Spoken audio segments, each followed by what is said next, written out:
All right, thank you. Well, ladies and gentlemen, this is the conclusion of the evidence, arguments, and instructions. It is now time for you to enter into deliberations. When you do so, first elect a foreperson and then notify the bailiff of your choice. The foreperson will be sent the verdict form and you may begin your deliberations. Make sure that everyone can be heard and is able to offer their perspective. You may use the functions of virtual or visual hand raises in order to ensure that everyone is heard. You must be completely alone when you are deliberating with other jurors and must not be influenced or interfered with in any way by any outside source. It is only you 12 jurors that must decide the case.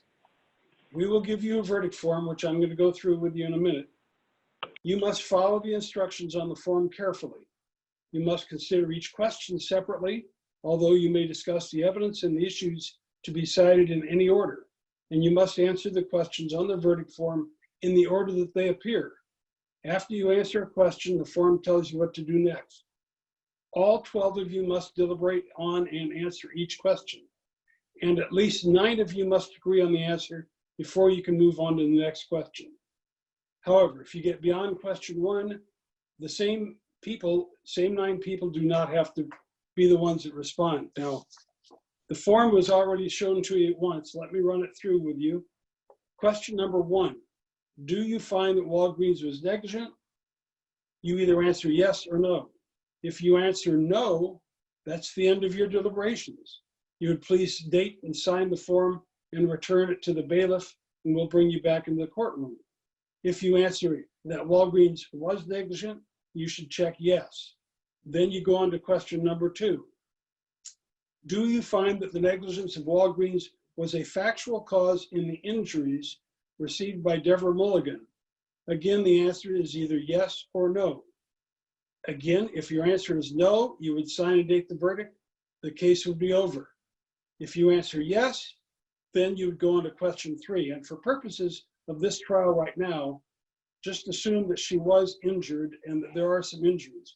You're not going to be asked to decide the amount or anything like that.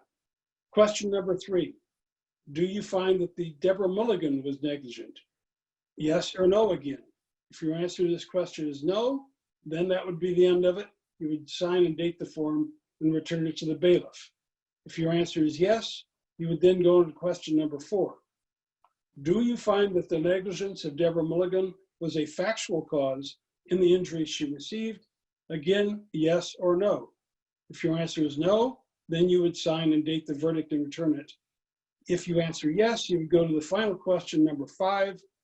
Out of a total of 100%, please state the amount of negligence, a percentage of negligence you attribute to Walgreens and the amount of negligence you attribute to Deborah Mulligan. The 2 amounts must add up to 100%. Then there's a place for a percentage Walgreens, a place for percentage for Deborah Mulligan. And then after you finish that, you date and return it to the bailiff. So based on the web conferencing form we're using, it may take extra care to manage turn taking during your discussions so that each person is heard by all members of the jury. You may want to rely on hand raising as well as the coordination of the foreperson in order to manage this. In the event that any of you lose your connection to the discussion or lose the ability to clearly hear or be heard, you should stop deliberating and await further instructions from the bailiff. If you have questions or need to see specific evidence or testimony, you may communicate with the bailiff, and that will be posted to the court, and I will discuss with the lawyers and decide whether there's a question that can be answered, and do not hold it against the parties if we do not answer it. Or you may ask for some evidence. Okay, because this is a demonstration trial and we are on a time limit, you will have up to 1 hour to reach a verdict, if you can.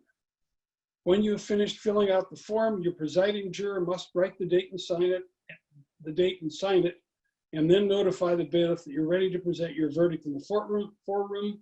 We will then bring you back into the courtroom and hear what the verdict is. So you may now begin your deliberations, ladies and gentlemen.